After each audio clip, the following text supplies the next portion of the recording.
एक तरफ तो हैदर भाई के वीजे के हवाले से कुछ अच्छी खबरें आ रही हैं, दूसरी तरफ ये खबरें चल रही हैं कि हैदर को वीजा कभी मिलना ही नहीं है। कौन कह रहा है ये बात? और बच्चों के हवाले से एक बड़ी अपडेट है, बड़ी खुशखबरी है आप तमाम दोस्तों के लिए, वो भी मैं इसी वीडियो में शेयर करूंगा। लेकिन पहले मैं बात करूंगा कि हैदर भाई को वीजे के हवाले से पाकिस्तान में कुछ लोग ये कह रहे हैं कि हैदर को वीजा मिलने वाला है, 2-3 दिन के अंदर अंदर वीजा मिलने वाला है। जब तक मैं ये कहता हूं कि मुझे ऐसा नहीं लगता, मुझे लगता है कि कम से कम इसमें अभी कोई 4-5 महीने और लग सकते हैं। मेरा अपना अंदाजा है, मेरा अपना ओपिनियन है, आप इसको किसी और तरफ से ना लीजिएगा। मैं एक अंदाजे के तौर पे आपको ये कह रहा हूं कि मुझे ऐसा लगता है कि शायद हैदर को अभी वीजा ना मिले, लेकिन हमारी दुआ है कि जल्द से जल्द उसको वीजा मिल जाए ताकि वो जाकर वहां पे अपने बच्चों को ला सके।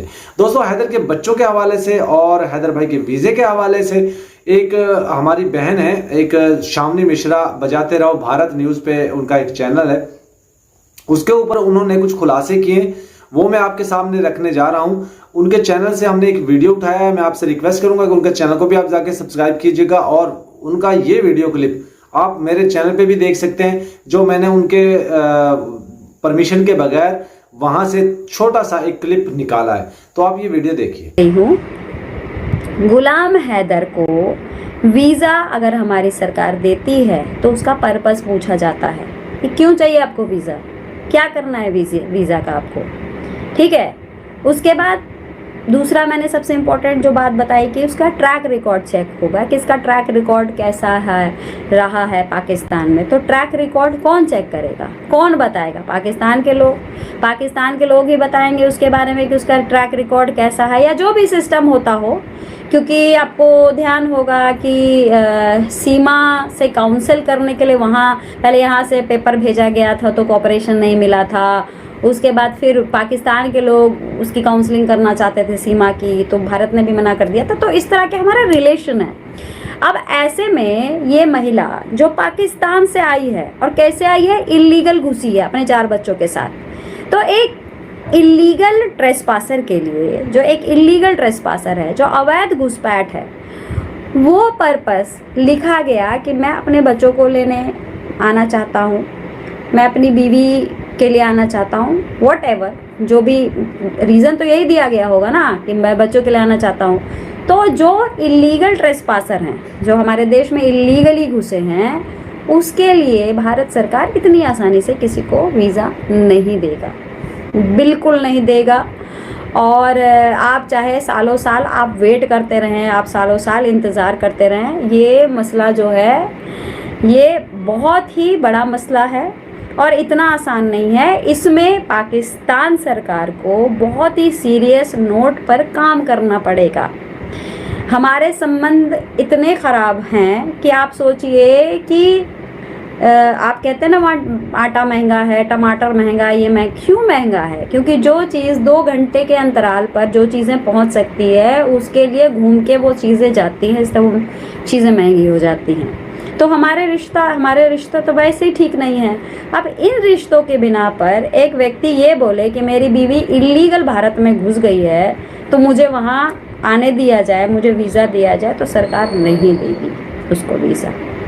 और यही सबसे जो बड़ा अपडेट है जो मैं आपको दे रही हूँ, ये सुनने में बड़ा आपको अजीब लगेगा कि क्योंकि कटु शब्द है, कि आप लोगों को लग रहा होगा कि भाई फिर कैसे जाएंगे बच्चे। तो जो नियम है, जो तरीका है, जो मैं लोगों से समझी, जो मैं लोगों से पूछी, उससे जो मुझे समझ में आया वही मैं आप तक पहुंचाने की कोशिश कर रही हूं। और यही सच्चाई है। और इसके लिए मैं अपने गुलाम हैदर के लिए मैं अपने देश को गाली नहीं दे सकती हूँ। I am very very sorry कि एक गुलाम हैदर के लिए मैं अपने देश के लोगों को गाली नहीं दूंगी, मैं अपने देश के विदेश मंत्रालय को गाली नहीं दूंगी, मैं अपने देश की पुलिस को गाली नहीं दूंगी। क्योंकि हम जानते हैं कि हमारे देश में बहुत सारे और भी काम हैं। हमारे देश की बहुत सारी महिलाएं हैं जो बहुत ज़्यादा पीड़ित हैं, जिनको भी पुलिस को देखना काम है। आपको भी पता है कि हमारे देश में पुलिस की संख्या बल कम है, तो एक दिन में कितने हज़ारों फाइलें होती हैं। और जब ये इंटरनेशनल केस है, कहते हैं ना कि Delhi police UP police cooperate नहीं करती, यूपी पुलिस ये नहीं करती, यूपी पुलिस वो नहीं करती। अब एक बात बताइए, एक तरफ तो ये कहा जाता है कि मामला कोर्ट में है और कोर्ट में टाइम लगता है, और दूसरी तरफ कहा जाता है कि पुलिस सहयोग नहीं कर रही। तो मैं ये कहना चाहती हूँ कि सबसे ऊपर, क्योंकि हम और आप जानते हैं कि सबसे ऊपर ना तो पुलिस है, ना हम हैं, ना आप हैं, कोर्ट के ऊपर कुछ नहीं है, अदालत सबसे ऊंची है। तो अदालत अगर अपनी तरफ से पुलिस को कह देगी कि आपको ये काम करना है, तो पुलिस क्या किसी की हिम्मत नहीं है कि उसको मना कर दे। आपको पता है, एक FIR जब हो जाती है ना, तो अच्छे वकीलों की हालत ख़राब हो जाती है। तो वकील को तो सब कुछ पता होता है ना नियम कानून के बारे में, तो पुलिस की क्या मजाल कि कोर्ट की बात को मना कर दे। हम ये कहते हैं कि हम दूसरों के ऊपर आरोप लगाते रहें और खुद कुछ भी ना करें। मैं कहती हूँ ना, मेरा मुंह बंद कराया गया कि आप ना बोलें, आप केस खराब कर रही हैं। यहाँ तक कि गुलाम हैदर, जिसके लिए पूरा देश लड़ता रहा, उस व्यक्ति ने ये कहा कि आप मत बोलिए, आप हमारे लिए। और हर तीसरे दिन मैं सुनती हूँ कि हर तीसरे दिन वो किसी के लिए भी बोल देता है कि आप मत बोलें। तो आप ज़रा सोचिए कि उस व्यक्ति के लिए, जो सीरियस नोट पे कुछ सोचता ही नहीं है, जो सीरियस नोट पे बात ही नहीं करता है, उसके लिए मैं अपने देश को गाली दूं, अपने देश की सरकार को गाली दूं, मैं अपने विदेश मंत्रालय के बारे में उठपटांग बोलूं, मैं अपने देश की पुलिस के बारे में उठपटांग बोलूं? बिल्कुल नहीं बोलूंगी, बिल्कुल भी नहीं बोलूंगी, कभी भी नहीं बोलूंगी। सर्वोपरि है मेरा देश। और रही बात सीमा हैदर की, तो मैं आपको कह रही हूँ, जिस दिन सरकार ने वो ऑप्शन अभी रखा है, देश से जितने घुसपैठिए हैं इनको लात मार के बाहर निकालने का अभी भी ऑप्शन खुला है, ऐसा नहीं है कि ऑप्शन बंद है।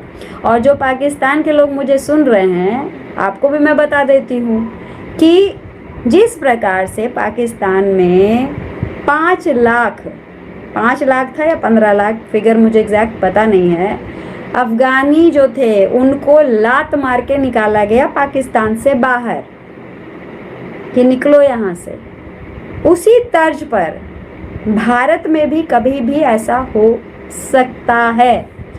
इसीलिए ये आप ना कहें कि हमारा देश जो ये नहीं कर रहा है, वो नहीं कर रहा। हमारा देश बहुत कुछ कर रहा है, मुझे अपने देश के ऊपर पूरा भरोसा है। और मैं ज़रा से सीमा हैदर के चक्कर में या गुलाम हैदर के उसमें, भाई उसके बच्चों के लिए हमने बहुत लड़ाई लड़ी, बहुत कुछ की। और मैं बार बार कह रही हूँ कि गुलाम हैदर के जो बच्चे हैं अब वो सेफ़ हैंड में हैं, कोई ऐसा कोई उनको प्रॉब्लम नहीं है, कुछ ऐसा नहीं है जिसमें उसका कुछ वैसा कुछ बनाया जाए।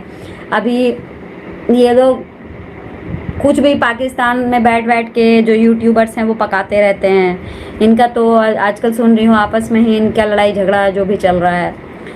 तो जिसको चैनल चलाना है वो तो चैनल चलाएगा, और चैनल चला रहे हैं। लेकिन ये काम की बात जो है ना, ये हम लोगों को समझना ज़रूरी है, क्योंकि काम की बात ही काम आएगी। मुकुल बैनर्जी लिख रहे हैं, बच्चों को वीडियो कॉल पे एटलीस्ट बात करवा दे उनके अब्बू से। अब मुकुल बैनर्जी जी, ये